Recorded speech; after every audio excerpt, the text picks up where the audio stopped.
देखिए, इस स्वर्ग वाली बात पर बता दूं कि जिंदा जा नहीं सकता, मरा आ नहीं सकता, तो स्वर्ग भी यही है, नरक भी यही है। हमारे लोगों को, दलित शोषित वंचित लोगों को संसद में बिठा दो, आप स्वर्ग में चले जाओ, कौन मना कर रहा है। अभी इन्हें ये भी नहीं पता, अगर आंदोलन उग्र हो गया किसी कारण तो 192 देशों में जो है बाबा साहब को याद किया जाता है। देखो शेख हसीना बांग्लादेश की, उसे तो बचने के लिए जगह मिल गई, ये तो बच भी नहीं पाएंगे। जय भीम साथियों। इस वक्त हम खड़े हैं मथुरा में और जैसा कि आप देख रहे हैं अमित शाह के एक बयान को लेकर पूरे देश भर में तहलका मचा हुआ है। अमित शाह गृह मंत्री हैं और उन्होंने एक बयान दिया था कि बाबा साहब का नाम लोग फैशन के तौर पर लेते हैं, इससे अच्छा तो भगवान का नाम लेते तो स्वर्ग मिल जाता। तो इसी को लेकर आज मथुरा के अंदर भीम आर्मी आजाद समाज पार्टी के कार्यकर्ता ज्ञापन देने गए थे डीएम साहब को। तो देखते हैं क्या मामला हुआ था, क्या जानने का प्रयास करेंगे एक बार। गृह मंत्री अमित शाह जी के बयान को लेकर मथुरा के अंदर एक ज्ञापन दिया गया है डीएम साहब कार्यालय पे और देखते हैं हमारे साथ भीम आर्मी जिलाध्यक्ष और आजाद समाज पार्टी के जिलाध्यक्ष मौजूद है, एक बार जानने का प्रयास करेंगे। सर क्या हुआ था, क्या मामला था? मामला आपको पता ही है कि पूरे देश भर में रोष व्याप्त है। अमित शाह के लिए गृह मंत्री हैं देश के, बयान दिया है कि अम्बेडकर अम्बेडकर अम्बेडकर रटते रहते, इतना नाम अगर भगवान का लिया होता तो स्वर्ग नसीब हो जाता। स्वर्ग मिलता है, लेकिन स्वर्ग उनको मिलता है जिनके लिए किसी ने कुछ किया हो। हम जैसे दबे कुचले लोगों के लिए, शोषित वंचित वर्ग के लोगों के लिए बाबा साहब ने किया, तो बाबा साहब हमारे लिए भगवान है, इसलिए वो भगवान है, भगवान रहेंगे। और हमें ऐसे काल्पनिक भगवानों पे बिल्कुल भरोसा नहीं है जिनने हमारे और हमारे समाज के लिए कुछ नहीं किया। तो अमित शाह के इस बयान का भीम आर्मी भारत एकता मिशन मथुरा पुरजोर विरोध करती है और इस संबंध में ज्ञापन भी दिया है कि अमित शाह को देश के सामने आकर सार्वजनिक तौर पर माफी मांगनी चाहिए, अगर नहीं करते तो नैतिकता के आधार पर इस्तीफा देना चाहिए। देखिए, इस स्वर्ग वाली बात पर बता दूं कि जिंदा जा नहीं सकता, मरा आ नहीं सकता, तो स्वर्ग भी यही है, नरक भी यही है। तो ये सब काल्पनिक बातें हैं, ये देश को केवल गुमराह करना चाहते हैं और कुछ नहीं है। बाबा साहब का अपमान हुआ है, अब भीम आर्मी जो है मैदान में है, पूरे देश में रोष है इस बात का। क्या मतलब आगे कुछ प्रक्रिया समझाएंगे कि भीम आर्मी की तरफ से क्या प्रक्रिया रहेगी? अभी देखिए ज्ञापन है और हमारे राष्ट्रीय नेताओं की तरफ से जैसा भी आदेश होगा, जिस तरीके का भी, बंद करना बंद करेंगे, धरना करना धरना करेंगे, जिस तरह का भी आदेश आएगा उसको हम पूर्ण रूप से पालन करेंगे। जी, अभी हमारे साथ मौजूद है आजाद समाज पार्टी के जिला अध्यक्ष श्याम प्रकाश जी। सर मामला क्या था, पूरा मामला बताइए और अमित शाह जी ने ऐसा क्यों बोला, क्या कारण रहा होगा? देखिए, ये बीजेपी की मानसिकता हमेशा दलितों के प्रति, अल्पसंख्यकों के प्रति, वंचितों के प्रति, महिलाओं के प्रति ये रही है हमेशा से ही।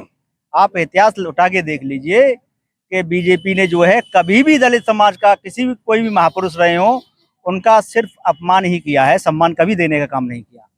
दूसरी बात, वो कहते हैं कि बाबा अम्बेडकर अम्बेडकर मत कहो, भगवान का नाम रटो। तो मैं तो उनसे कहता हूँ कि हमारे लिए तो, हमारे लोगों को, दलित शोषित वंचित लोगों को संसद में बिठा दो, आप स्वर्ग में चले जाओ, कौन मना कर रहा है भाई। स्वर्ग में आपको जाना है, अगर उन्हें भी ध्यान है, वो लोगों का ध्यान भटकाने के लिए ऐसा कहते हैं, क्योंकि वो भी जानते हैं स्वर्ग जैसी कोई चीज है ही नहीं। स्वर्ग है तो संसद में, स्वर्ग है तो विधानसभा में, स्वर्ग है तो एमएलए के पास है, स्वर्ग है तो एमपी के पास है, स्वर्ग है तो किसी मंत्री के पास है। अब वो जो है, जो कुछ है, जो कुछ करना है वो उन्हें पता है।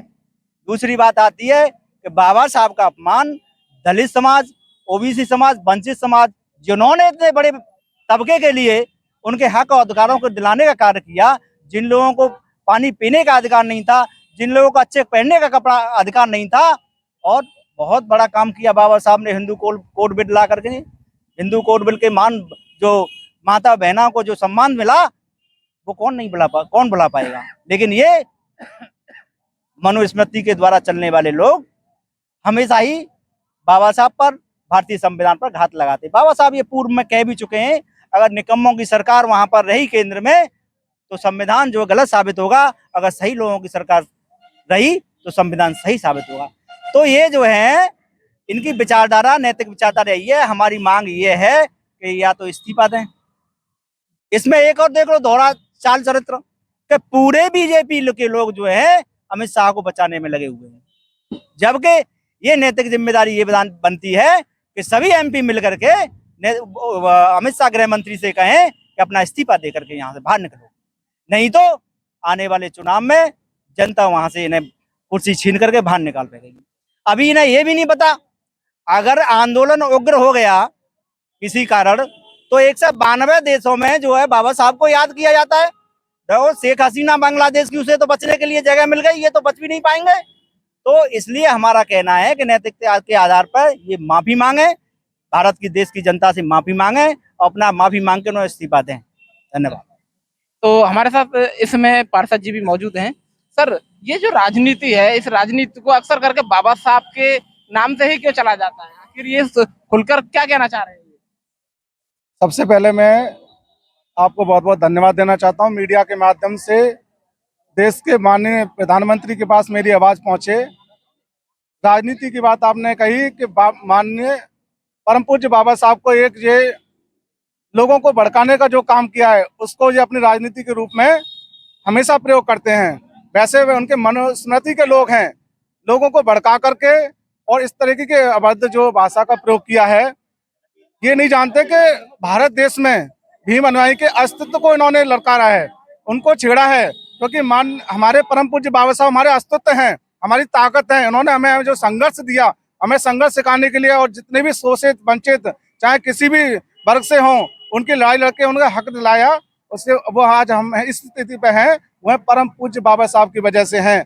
और इस समय जो गृह मंत्री का पद संभाल रहे हैं वो बहुत ही अभद्र भाषा का जो प्रयोग किया है, वो इस पद पर रहने के लायक नहीं है और इस पद की गरिमा को भी नहीं बनाए रख सकते। तो ऐसे गृह मंत्री को स्वयं इस्तीफा देना चाहिए। और माननीय प्रधानमंत्री मोदी से मेरा निवेदन है कि इस पर कैबिनेट से, आपके अध्यक्ष पद से आप इसकी आवाज उठाएं, ऐसे मंत्री को, गृह मंत्री को इस्तीफा देना चाहिए।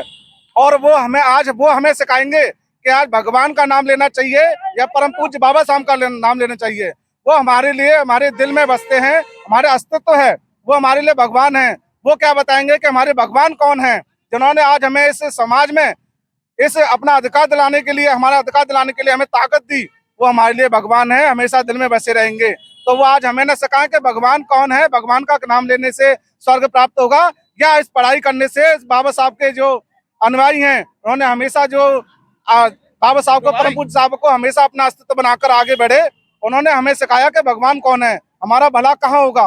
तो मैं फिर से एक निवेदन करता हूँ माननीय प्रधानमंत्री मोदी जी से कि ये तत्काल इन पर कार्रवाई की जाए और गृह मंत्री की पद से इस्तीफा दिलाने का काम करें, क्योंकि ये जो पद है पूरे देश में मर्यादित पद है, उसकी मर्यादा बनाने का काम करें।